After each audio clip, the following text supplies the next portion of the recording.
Matchup with Canelo. But beat his ass. How though? How does that look? Outbox his ass.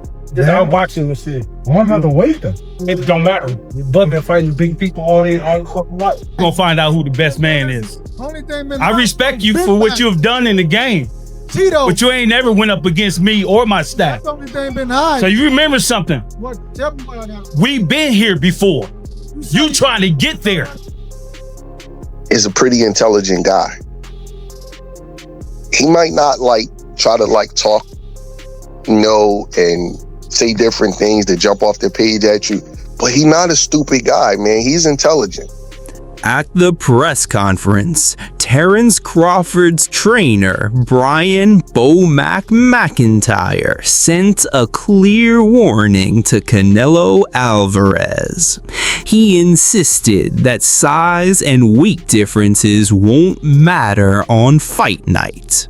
Bo Mac reminded everyone that Crawford has faced bigger men throughout his career and always found ways to dominate.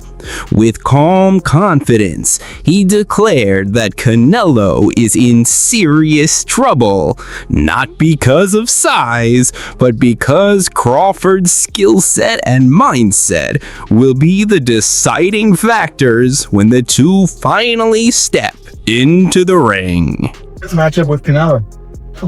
But beat his ass. How though? How does that look? Outbox his ass. Just outboxing the shit. Well, I'm about to wait them. It don't matter. Bud been fighting big people all his fucking life. Yeah. What about the head movement, Bo Mac? Got a little stained head movement. That's what I'm there for. That's what the Soul there for. That's what Red there for. You know what I'm saying? It's called coaches. Yeah. So we gonna get past that shit. Whenever Bo Mac speaks about Crawford's chances, there is no hesitation. To him, this fight is bigger than just another contest. It's Crawford's opportunity to cement himself as the greatest pound-for-pound fighter in the world. He emphasized Crawford's discipline, saying the fighter has lived in the gym, leaving no room for excuses. Preparation, Bo Mac argued, is what separates champions from ordinary fighters, and Crawford's focus proves why he stands at the very peak of the sport. For Bo Mac, this isn't just about winning, it's about making history in front of the entire world. Canelo Alvarez, Terrence Crawford. How excited are you? Obviously, you've seen this journey with Terrence, you've seen the doubters over the years, and he's now on the biggest stage again with people questioning him. And you obviously have full confidence that he's going to come out and get victory on September 13th. Yeah, definitely. I'm definitely confident that he's going to get the victory. Second of all, I'm just happy for him and the team. So, the world can see once again why he considered the best pound-for-pound fighter in the world. There was many a time where he was maybe struggling to get certain fights, and then he had to almost kick that door down.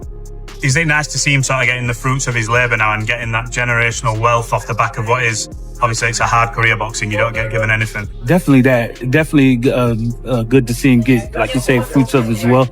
Getting these fights that, again, will show the world why he's the best fighter in the world. Show the world why he's the best fighter in the world. I'm just happy for him, man. Reports soon surfaced that Canelo Alvarez had difficulties in sparring with Jaron Ennis, a fighter many fans compare stylistically to Terrence Crawford. With fast feet, sharp counters, and slick defense, Ennis gives off shades of Crawford's style. If Canelo struggled in a controlled sparring session, fans began to wonder, how much harder will it be against Crawford under real championship lights? Of course, sparring isn't the same as a fight, but patterns matter. And for many observers, this rumor only fueled belief that Canelo could be walking into bigger problems than expected. For Crawford supporters, it was seen as confirmation. Their man has the tools to expose Canelo's vulnerabilities. When we saw that he's in camp with him, right? And so people are saying now that they reached out to me and they're saying, well, Floyd Mayweather now has joined Terrence Crawford's camp. Does that mean Floyd Mayweather doesn't like Jaron Boots Ennis? Floyd Mayweather went to Terrence Crawford camp to give Terrence Crawford advice on Canelo Alvarez. Well, one, Terrence Crawford is not fighting Jaron Boots Ennis. That's number one. Number two, it's not shots at Jaron Boots Ennis if Floyd Mayweather was to go to Terrence Crawford camp. Number three, I saw this clip that Fight Hype had put out, and it's an old clip of Floyd Mayweather and Terrence Crawford at Shakur Stevenson's sparring session in Las Vegas. Shakur had called them all to be at that sparring session, okay? And Floyd Mayweather assisted. Now, Floyd Mayweather took on Canelo Alvarez September 14th of 2013. That was 12 years ago, okay? And so with that said, this one has nothing to do with the other. Floyd Mayweather, from what I'm being told from Terrence Crawford's camp, that he has not went up to Colorado and helped Terrence Crawford do anything. Okay. Now I don't know if he's willing to or not. I don't know if Terrence Crawford reached out to him or not. I don't know if they spoke on the phone or not. But you know, it's when you saw Terrence Crawford and Floyd Mayweather at the Top Rank gym watching Shakur Stevenson, and they had a conversation with Eddie Hearn. That's very, very old. Okay, that's very old. Now Floyd Mayweather has stand pat on Terrence Crawford is the best fighter in the world currently right now as it stands. Bomac was quick to dismiss these comparisons. He admitted Boots Ennis is talented, but firmly insisted that Crawford is on a completely different level. In his words, no sparring partner in the world can replicate what Crawford brings. Why? Because Crawford isn't just speed and movement. He blends experience, adaptability, and a sharp fight IQ that can't be duplicated. For Bomac, those who draw parallels are missing the bigger picture.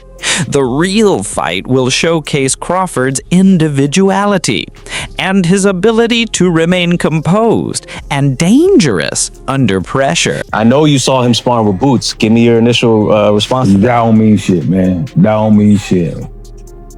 That don't mean nothing, man. Boots ain't no Crawford. That's Yo, hey, like I said, that don't mean, all that shit don't mean nothing. That shit they ain't gonna help him. He should have just got the last cab driver he just fought. Cause that shit ain't gonna, that don't mean nothing, man. All that shit don't mean nothing. You ain't no Bud Crawford. They don't have that mentality. Having that mentality and going upside your head at the same motherfucking time, shit, man. I don't give a fuck about all that shit at all. Boxing analyst Aid Oladipo raised a different concern: Crawford's decision to gain significant weight. He argued that boxing isn't only about size, but about balance. If Crawford adds too much mass, it could slow him down and disrupt the rhythm that makes him so dangerous. Oladipo warned that Crawford's fluidity and quickness, his greatest assets, might be compromised in the pursuit of size.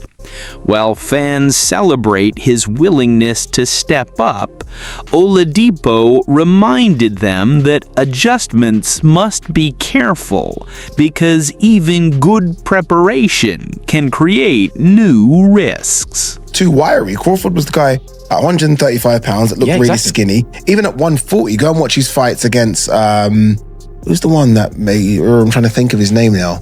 The fight at 140, Julius Ndongo. Oh, yeah. And when he's just skinny, he's like wiry. He's very much Tommy Hearns. Now... Oh, have you seen him? He's massive. He's jacked. Man, he looks like huge. He's got to be north of 170. Yeah. It has to be. Yeah. Which there's a part of me that's like, dude, you don't need to be that big. Like, I don't think this is a strength for strength thing. I think this is a skill and speed thing. I don't know. I feel like if you're trying to sit on your punches to hurt Canelo, nobody hurts Canelo. He's been hit by Callum Smith, Sergey Kovalev, Bivol. Yeah. Crawford ain't hurting. Golovkin. And Golovkin. Crawford ain't hurting him. But Crawford knocks everyone out. At 147 pounds.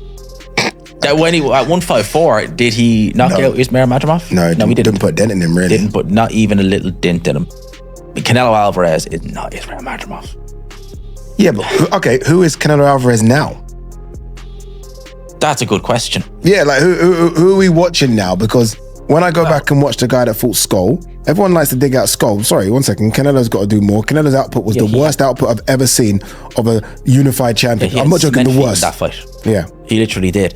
But my kind of thinking is all right, well, who is Canelo now? Well, in the nicest way, although he's been fighting good fighters, when's the last time he had a super fight? Who? Canelo. And that's when we see the real Canelo, when he has a super fight. Okay, Bivol. Yes, correct. And he lost. But Bivol was significantly better at 175 pounds. Okay. Much bigger. Yeah. Crawford, similar in terms of, they're both skillful. Trainer Bredman Edwards offered a more reassuring perspective. He acknowledged that Crawford knows exactly who Canelo has been sparring with, including Jaron Ennis, and even respects the power Boots brings. But Edwards stressed that Crawford's confidence doesn't shake because of outside noise. Instead, he uses it as motivation. If anything, Crawford prepares harder, knowing that his opponent is training against styles meant to mimic him. For Edwards, the focus is simple: the fight itself, and Crawford's ability to adapt when the lights are brightest. That's why I said I'm not changing my percentage. It can make Canelo go up. It can make him lose his confidence or take a piece from him. And it can make Crawford say, okay, let me tell you something about Crawford, man. I watch Crawford. I will watch how he evolved throughout the years. I've been watching him. Me, Red, and Bomac been cool since way before Crawford hit the mainstream. Way before he hit the mainstream. And I watched him. Crawford is a pretty intelligent guy. He might not try to talk, and say different things that jump off the page at you, but he's not a stupid guy, man. He's intelligent. He know Boots is the real deal. No matter what all of the public say and everybody talking, he knows it. He knows Boots is the real deal. Crawford's little brother is Shakur Stevenson. Shakur Stevenson and Boots is super cool, and Shakur Stevenson was in the amateurs with Boots. Don't you think Shakur told Bud, yo, bro, I love you. You my big bro, but that kid nice, bro. You gonna have to be on your game to fuck with him. You don't think Shakur told Crawford that, and you don't think he respected his opinion? You don't think that Red and Bomac got eyes and they know Boots is special? You don't believe that? I don't care about all this talk on the internet because they may fight. So you can't be too complimentary of a guy that you may fight. But you don't think they know that? So by him bringing Boots in, that's probably going to take Bud to another level mentally. And that's where I think that Bud win this fight. I think he got a mental edge